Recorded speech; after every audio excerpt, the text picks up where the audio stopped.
Thank you all for being here today. It's so important. I know it gets tiring every single week to see our nation just going down one more step. Authoritarianism taking over, and they want us to get disillusioned. They want us to be discouraged. They don't want you to come out here and push back. But thank you all for being out here, for continuing to raise your voices. And this work is more important than ever. As Brandy was saying, I've been involved with a lot of this work for the last decade, also working a lot at the U.S.-Mexican border with asylum seekers over the last 5 years. And I think what we're seeing now, in some ways, is worse than I could have even imagined before. During the first Trump administration, of course, there were a lot of horrific things like the child separation policy, family detention, the Muslim ban. But by and large, they didn't send ICE out in the same way they're doing now. There actually weren't that much of a rapid expansion of deportations. But now they've essentially ended asylum at the border. They have ended asylum illegally, because we, as a nation, as part of the UN, have the responsibility to let people seek asylum. They've ended that without any input, and really without even much of a whimper from the American public. And because they've done that, now they've directed all their attention on doing this authoritarianism with ICE in our towns and our cities. Brandy was talking about what's happened with local jurisdictions. Does anyone know how many local counties were involved with ICE before the beginning of the year? There were two that had agreements with ICE. And now it's over 20, including Anderson County, Pickens, Greenville, Oconee, Charleston, Spartanburg. And they're doing this because all out of political rationale, right? Alan Wilson, the Attorney General, wants to run for governor, pressured these counties into doing this. And as we were talking about, this can mean that someone gets pulled over for a basic traffic violation and then could be detained and deported. And so it's the ICE agents, but it's also increasingly our local officials working with ICE and doing the work of ICE at our expense, using local taxpayer money to do this work. And I'm sure y'all have all seen what's the results of the big beautiful bill. I've heard it called the big bogus bill. Pretty horrific legislation. I like to call it the Big Brother bill, because we've heard a lot of talk about how they're going to, they're cutting Medicaid, they're cutting social services, they're giving tax cuts to billionaires. One part that didn't get as much attention is what this bill means for immigration. And I would argue, as a history teacher, professor, that this is the worst immigration legislation since the 1920s with the Quota Act. It doesn't necessarily change our policies, but it gives billions upon billions of dollars for Trump to put in a fascist agenda and do whatever he wants.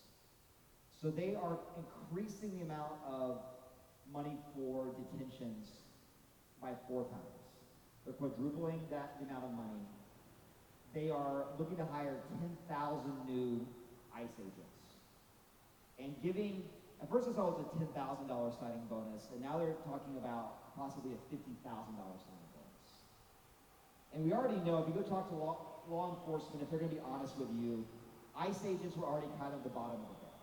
People who couldn't get other jobs in law enforcement, people who maybe had criminal records, people that will not be accepted in other positions. And now it's just going to be people that want the money and have no ethical code, right? Anyone with ethics has already left the agency. And so, not to be too depressing, right, but what we've already seen in this first couple of months is just going to increase even more. And it's more important than ever that we're pushing back on what's going on. And so they're giving more money to local law enforcement to do this work. And ultimately, right, this is not just about immigration.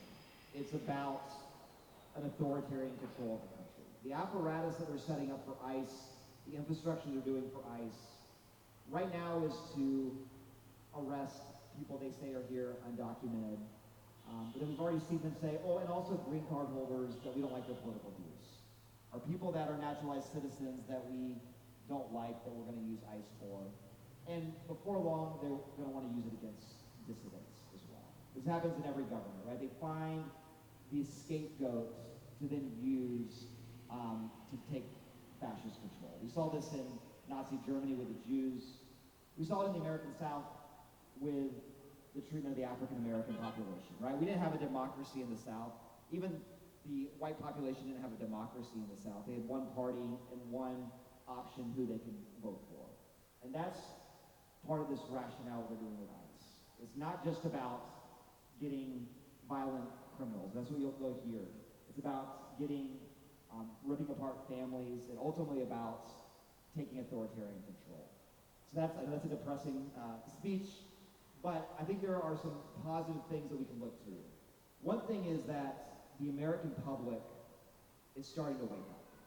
Now you're going to have the 30% of the Trump cults, right? That Trump can come and like slap their children, and they would say, "Yes, Chairman Trump," right? They're going to follow him no matter what. But there's a portion of the population that maybe wasn't completely engaged, not ignorant of what was going on, that's starting to turn.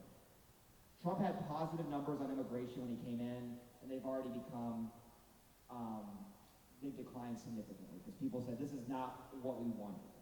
And so really looking into that, telling your representatives, the Republican representatives here, that this is not what the American people want, telling Democratic representatives to fight, right? Not to be cowardly, not to say, okay, we're going to meet them halfway in immigration, say, no, we're going to stop what's going on, we're going to stop this families being torn apart. And one thing that you all could do to get involved, as Brandon talked about, was these rapid response networks. And so what we're doing is setting up these hotlines where people can call in about ICE activity, and then we need a lot of volunteers to actually be willing to go out into the streets and verify where there are ICE sightings. And we also need operators that are bilingual that can work the hotlines. And so we've already started this in Charleston. In Greenville, we're setting this up now.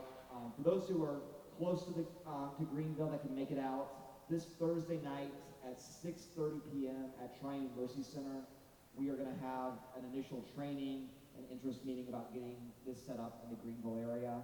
And we've also had some talks about setting this up in this area in Anderson, Oconee, Pickens. So if you're interested in being involved with that, please come talk with me. Please show up on Thursday if it's possible, even if you don't live in Greenville but you're interested in maybe being involved, because it's going to take all of us to fight back. I know that y'all have been involved in this work, some of y'all for many years, right? And this seems like it's a constant thing to push back, and it always seems like it's a moment of crisis.